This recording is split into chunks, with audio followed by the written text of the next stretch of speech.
Hey guys, welcome back to our channel SJK Wrestling Universe. So நாம் இன்னைக்கு இந்த வீடியோவில் இப்போ லேட்டஸ்ட்டாக வந்திருக்கிற ரெஸ்லிங் நியூஸ் அப்டேட்டை பார்க்க போகிறோம். ஸோ அதெல்லாம் பார்க்குறதுக்கு முன்னால் நீங்கள் ஃபஸ்ட் டைம் நம்ம சேனலுக்கு வந்துருக்கீங்கன்னா சேனலை சப்ஸ்கிரைப் பண்ணி நோட்டிஃபிகேஷன் பெல்ல அல்ல போடுங்க. அப்போ தான் நான் போடுற இன்ட்ரெஸ்டிங் ரெஸ்லிங் நியூஸ் அப்டேட் உங்கள் நோட்டிஃபிகேஷன் இருக்கணும். ஸோ இந்த வீடியோக்கு லைக் பண்ணுங்கள், ஷேர் பண்ணுங்கள், கமெண்ட் பண்ணுங்கள். ஸோ ஃபஸ்ட்டு வீடியோ ஸ்டார்ட் பண்ணுவோம் ஆர்விடியில் இருந்து. ஸோ ஆர்விடிக்கு வந்து சமீபத்தில் வந்து இப்போ குழந்தை பிறந்திருக்கு. ஸோ அதாவது என்ன ப்ரோ சொல்கிறீங்க, ஆர்விடிக்கு தான் ரொம்ப வயசாகிடுச்சு எப்படின்னு கேட்டிங்கன்னா, ஸோ அது ஃபாரினில் சகஜம் தான். ஸோ அவங்களோட ஒய்ஃபே ரொம்ப யங்கு தான். ஸோ இப்போ ரீசெண்ட் டைமில் அவங்களுக்கு ஒரு டீன்ஸ் பேபி பிறந்திருக்கு. ஸோ பெண் குழந்தைகள் வந்து பிறந்திருக்கு.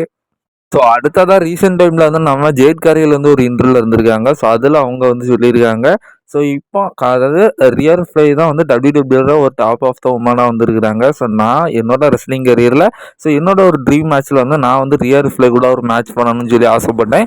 ஸோ அது ஃபைனலி வந்து நடந்துடுச்சு அப்படிங்கிற மாதிரி வந்து சொல்லியிருக்காங்க. ஸோ ஈவன் வந்து அவங்க சார்லஸ் ஃப்ளேர் கூடயும் ஒரு ட்ரீம் மேட்ச் விளையாடணும்னு ஆசைப்பட்டிருக்காங்க. பட் அந்த ஒரு சில ரியர் ஃப்ளையும் இருக்கிறாங்க. ஸோ அது வந்து இப்போ கூடிய விரைவில் வந்து நடக்க போகுது. ஸோ WrestleMania 42ல் அடுத்ததான் நம்ம டபிள்யூடபிள்யூ கம்பெனியில் உள்ள டேக் டிவிஷனில் அனாய் ஃபேமிலி தான் வந்து இப்போ டாமினேட் பண்ணிட்டு இருக்கிறாங்க. ரா டேக் டீம் சாம்பியன்ஸாக வந்து நம்ம ஊசோஸ் இருக்கிறாங்க. ஸ்மாக் டவுன் டேக் டீம் சாம்பியன்ஸாக வந்து டாமா டோங்காவும் நம்ம சோலசிக்கவும் இருக்கிறாங்க. அதேமாரி உமன்ஸ் டிவிஷனில் வந்து நம்ம நயா ஜாக்ஸ் இருக்கிறாங்க. கூட அந்த லாஸ்ட் லெஜண்ட் இருக்கிறாங்க. அதில் வந்து நம்ம நயா ஜாக்ஸ் வந்து அனாய் ஃபேமிலி சேர்ந்தவங்க தான். இப்போ டபிள்யூடபிள்யூல வந்து டேக் டிவிஷனில் வந்து ஃபுல்லாமே வந்து அனாய் ஃபேமிலி தான் டாமினேட் பண்ணிட்டு இருக்கிறாங்க. கூடிய விரைவில் WrestleMania 42ல நம்ம ரோமன் ரெயின்ஸும் வேலிடேட்டில் ஜெயிப்பாருன்னு சொல்லி நம்ம எதிர்பார்க்கலாம். ரீசெண்ட் டைம் வந்து ட்ரூ மைக்கின்டையர் ஒரு ட்விட்டரில் வந்து ஒரு விஷயத்த சொல்லியிருக்காரு. அவர் வரக்கூடிய ஸ்மாக் டவுன் எபிசோடுக்கு வர போகிறாரு. வந்து ஜாகஃபாட்டோ வந்து கன்சல்டேஷன் வந்து பண்ண போகிறாரு. இது அவர் அஃபிஷியலி அவரோட ட்விட்டர் ஹேண்டலில் வந்து சொல்லியிருக்காரு. அதான் ரீசெண்ட் டைமில் வந்து ஒபாஃபெமி ஒரு இன்டர்வியூல இருந்திருக்காரு. அதில் அவர் சொல்லியிருக்காரு, அவருக்கு டபிள்யூடபிள்யூல one of the favourite WW super star வந்து ட்ரிபிள் ஹெச் தான் அப்படிங்கிற மாதிரி சொல்லியிருக்காரு. அடுத்ததாக இப்போ ஒரு விஷயம் தெரிய வந்திருக்கு. இப்போ கரண்டில் இருக்கிற சூப்பர் ஸ்டார்ஸில் யாரெல்லாம் டபிள்யூடபிள்யூல வந்து ஃப்ரீ ஏஜெண்டாக இருக்கிறாங்க அப்படிங்கிற ஒரு லிஸ்ட்டு தெரிய வந்திருக்கு. பிராக் லெஸ்னர், தனு ஹுசேன், ஒபாஃபெமி, ஓமஸ் இவங்க 4 பேரும் இப்போ லேட்டஸ்ட்டாக வந்து டபிள்யூடபிள்யூல வந்து இப்போ இருக்கிற ஜென்ரேஷனில் வந்து ஃப்ரீ ஏஜெண்டாக இருக்கிறாங்க. அவங்க நினச்ச கம்பெனியில் போய் அதாவது நினச்ச பிராண்டில் போய் ஃபைட் பண்ணிடலாம். ஸ்மாக் டவுன், ரா, NXTல டைம்ல ராண்டி ஆர்டன் வந்து இன்ஸ்டாகிராம்ல வந்து ஒரு போஸ்ட் போடுறாரு. அதில் அவர் என்ன சொல்லியிருக்காருன்னா, be careful what you wisher for அப்படிங்கிற மாதிரி ஒரு விஷயத்தை சொல்லியிருக்காரு. அதாவது நீங்கள் நினைக்கிறத வந்து பார்த்து நினைங்க, கேர்ஃபுல்லாக இருங்க அப்படிங்கிற மாதிரி சொல்லியிருக்காரு. இது நம்ம ஃபேன்ஸுகளுக்கு சொல்லியிருக்காரா அப்படி இல்லைன்னா கோடி ரோட்ஸுக்கு சொல்லியிருக்காரான்னு தெரில. அதாவது நம்ம நினைப்போம் இவ்வளோ நாளும் நிறைய ஃபேன்ஸ் நினச்சிட்டு இருந்தாங்க.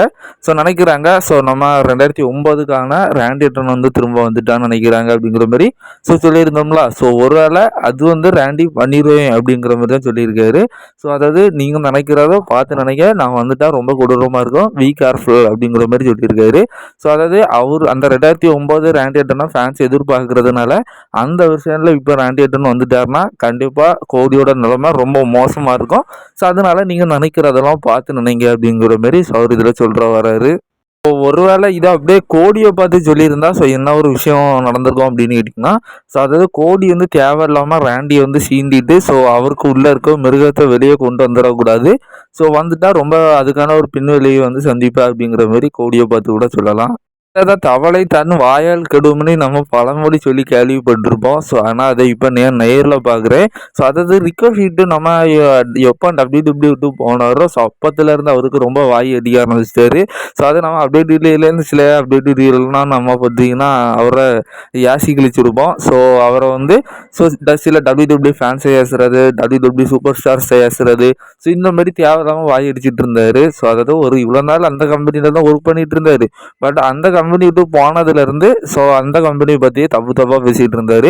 இப்போ வேலை பார்த்துட்டு இருக்கிற AEW கம்பெனிலே வந்து ஒரு சிக்கலில் வந்து மாட்டிக்கிட்டாரு. என்ன நடந்திருக்குன்னா, இப்போ ரீசெண்ட் டைமில் ஏதோ ஃபேன்ஸுக்கும் அதாவது AEW ஃபேனுக்கும் நம்ம ரிக்வெஸ்ட்டுக்கும் வந்து இன்டர்நெட்டில் ஏதோ ஒரு விஷயம் நடந்திருக்கு, ஒரு சண்டை நடந்திருக்கு. அதில் வந்து அந்த ஃபேனை வந்து நம்ம ரிக்வெஸ்ட் வந்து பயங்கரமாக வந்து திட்டியிருக்காரு. இல்லைன்னா அவர் ஏதோ ஒன்று ஒரு ஹார்ம்ஃபுல்லாக வந்து ட்ரீட் பண்ணியிருக்காரு. இதனால் வந்து இப்போ AEW ரொம்ப கோவத்தில் இருக்காங்கன்னு சொல்லப்படுது. ஒருவேளை AEW நம்ம ரிக்வெஸ்ட்டாக ஃபயர் பண்ணால் கூட வாய்ப்பு இருக்குது அப்படிங்கிற மாதிரி சொல்லப்படுது. அதாவது அப்படி ஃபயர் பண்ணால் என்ன நிலமை வரணும் இருக்கான்னு நினச்சி பாருங்க. ஸோ WWE திரும்ப ஏற்றுக்கிட வாய்ப்பே கிடையாது. ஏன்னா இவர் அந்த மாதிரி தான் பண்ணிருந்தாரு. ஸோ AEW இப்போ இதுக்கெல்லாம் அவரோட ஃபைட் பண்ண மாட்டாங்க. பட் இந்த மாதிரி அவருக்கு ஒரு பேட் கிரேவ் மார்க் வந்து கிடச்சிருக்கு. அடுத்ததாக பெல்லா டீம்ஸ் வந்து கன்ஃபார்ம் பண்ணுறாங்க. ஸோ அவங்க இப்போ புதுசாக வந்து ஒரு 2 இயர் கான்ட்ராக்டை வந்து சைன் பண்ணியிருக்காங்க WWE அப்படிங்கிற மாதிரி சொல்லப்படுது.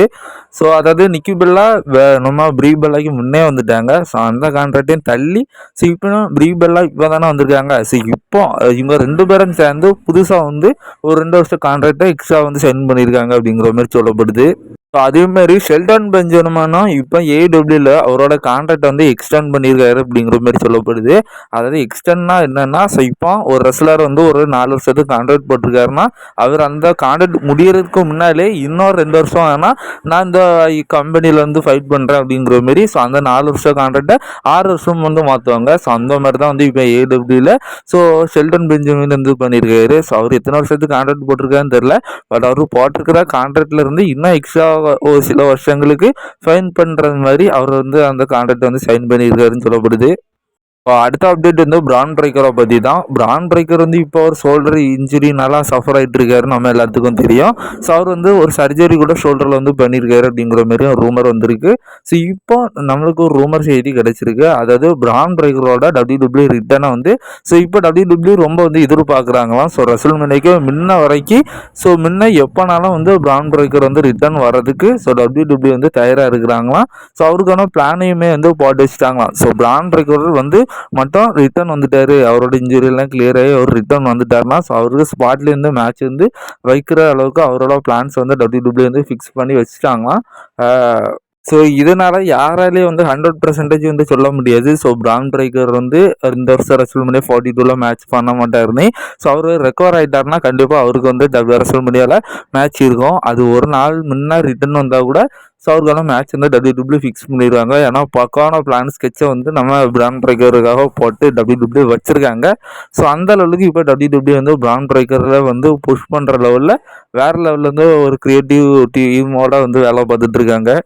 அடுத்ததாக ஸ்ட்ரீட் ப்ராஃபிட்ஸை பற்றியும் இப்போ ஒரு ரூமர் கிடச்சிருக்கு. அதாவது ஸ்ட்ரீட் ப்ராஃபிட்ஸோட WWE ரிட்டர்ன் வந்து இப்போ கிரியேட்டிவ் கண்ட்ரோல் வந்து பிளான் பண்ணிட்டு இருக்காங்களாம். ஸோ அவங்களுக்கான ஸ்டோர் லைன்ஸ் அவங்களுக்கான லேட்டஸ்ட் பிளான்ஸ் எல்லாம் வந்து போட்டு ரெடியாக வச்சுருக்காங்க அப்படிங்கிற மாதிரி சொல்லப்படுது. அதனால் கூடிய விரைவில் வந்து ஸ்ட்ரீட் ப்ராஃபிட்ஸை வந்து ரிட்டர்ன் கொண்டு வரலாம் அப்படிங்கிற ஒரு பிளானில் கிரியேட்டிவ் கண்ட்ரோல் இருக்கிறதாட்டி இப்போ ஒரு ரூமர் செய்தி கிடச்சிருக்கு. நம்ம கடைசியாக ஒரு மேட்ருக்கு வந்துட்டோம். ஸோ இந்த மேட்ரை நான் கேட்டதுலேருந்து பர்சனலி வந்து இப்படியே நடந்திருக்கலாம். இப்போ இருக்கிற லெவலுக்கு இப்போ இருக்கிற WWE ஸோ பேசாமல் இப்படி நடந்திருந்தேன்னா ஸோ ஒரு கொஞ்சமாவது ஒருத்தர் இருந்திருக்கும் அப்படிங்கிற மாதிரி எனக்கே பர்சனலாக தோணுச்சு. அதுவும் அந்த கமெண்ட்க்கு கீழே போய் பார்த்தேன் பாருங்க. சரி அப்படி என்ன மேட்ரு தெரிய வந்திருக்குன்னா ஸோ WWE வந்து 2023 அந்த டைமில் வந்து வின்ஸ் மெக்மேன் ஸோ அவரோட 51% ஷேர்ஸை வந்து டீ கோட்டை வந்து வித்துட்டாரு. ஸோ ஃபஸ்ட்டு அந்த ஒரு விஷயத்த வந்து ஸோ ஓப்பனாக வந்து வச்சுருக்காரு. ஸோ யாருனாலும் ஸோ அதாவது அது ஒரு ஏழை மாதிரி அவர் வந்து பண்ணியிருக்காரு அந்த 51% ஷேரையும். ஸோ அதை வந்து நிறைய பேர் வந்து இவ்வளோ பணத்துக்கு வந்து வாங்குறதா வந்து இருந்திருக்கு. ஸோ அதில் வந்து டோனிகான் என்னது AEWயோட பிரசிடென்ட் டோனிகான் கூட அவருக்கு வந்து ஒரு ஐடியா இருந்திருக்கு. ஸோ WWE வந்து அவர் வாங்குறதுக்கு அவர் முயற்சியும் வந்து பண்ணியிருக்காப்புல. ஸோ பட் அவரோடையும் ஜாஸ்தியாக வந்து இந்த TKO வந்து WWE வந்து வாங்குறதுக்கு அஃபிஷியலில் வந்து பண்ணியிருக்கிறாங்க. ஸோ இதனால தான் வந்து இது நடக்காமல் இருக்குது. மற்றபடி ஸோ ஒருவேளை வின்ஸ் மெக்மேன் ஸோ அவர் வந்து TKOட்ட கொடுக்குறாம ஸோ WWE AEWயோட பிரசிடென்ட் டோனிகான்கிட்ட கொடுத்துருந்தா இந்த நேரம் WWE எந்த மாதிரி இருந்திருக்கும் அப்படிங்கிற உங்களுடைய கருத்தை வந்து ஷேர் பண்ணுங்கள். ஸோ என்ன ப்ரோ சொல்கிறேன், ஸோ WWEயோட வந்து ஒரு சின்ன கம்பெனி. ஸோ அந்த ஓனர் WWE மாரி ஒரு பெரிய கம்பெனி வந்து வாங்குவாரா, என்ன ப்ரோ சொல்கிறீங்க அப்படின்னு கேட்டிங்கன்னா ஸோ யாருக்கெல்லாம் தெரியும் தெரில, மேக்ஸிமம் சில பேர்த்துக்கு தெரியறதுக்கு வாய்ப்புகள் இருக்குது. ஸோ அதாவது டோனிகான் வந்து ஒரு பயங்கரமான ஒரு பிஸ்னஸ் மேன். எப்படி வந்து வின்ஸ் மெக்மேன் வந்து ஒரு பெரிய லெவலில் வந்து ஒரு பணக்காரரோ ஸோ ஈவன் அவருக்கு ஈக்குவல் அப்படி இல்லைன்னா அவரோடையுமே மேலே கூட இவர் வந்து பணக்காரர்னு சொல்லப்படுது. இவரோட அப்பாய்க்கு ஏகப்பட்ட வந்து பிஸ்னஸ் இருக்குது டோனிகானோட அப்பாய்க்கு. ஸோ அதில் ஒரு சில விஷயங்கள் அது மட்டும் தான் ஸோ டோனிகான் வந்து பார்த்துட்ருக்காரு. ஸோ ஈவன் நம்ம டோனிகானோட ஒரு சின்ன ஒரு பிஸ்னஸ் தான் இந்த ஏடபிள்யூ. ஸோ மற்றபடி அவருக்கு இந்த ஏடபிள்யூவை தவிர ஏடபிள்யூட டபிள்யூடபிள்யூட பெரிய லெவல் ப்ராஃபிட்டை தரக்கூடிய பல பிஸ்னஸ் வந்து டோனி கான் வந்து பண்ணிட்டு இருக்காரு.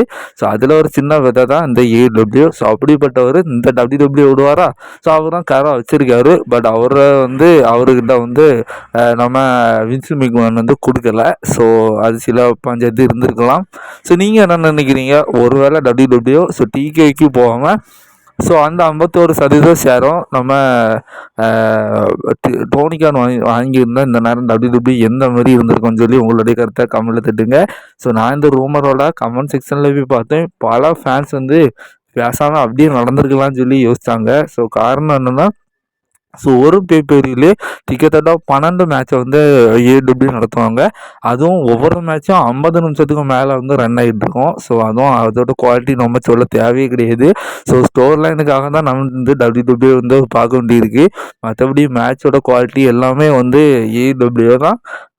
பேசாமல் இப்போ இருக்கிற லெவலுக்கு ஸோ இப்போ இருக்கிற டபிள்யூடபிள்யூக்கு பேசாமல் டிகேஓவை தள்ளிட்டு ஸோ அந்த டோனி கான் கூட போயிருந்தால் கொஞ்சம் நல்லா இருந்திருக்கும். ஸோ ஸ்டோரி லைன் எழுதுறதுக்கு ட்ரிபிள் ஹெச்சும் கிரியேட்டிவ் கண்ட்ரோலாக இருக்கிறாங்க. ஸோ பெஸ்ட்டு மேட்சை கொடுக்குறதுக்கு டோனி கான் இருந்திருப்பார்.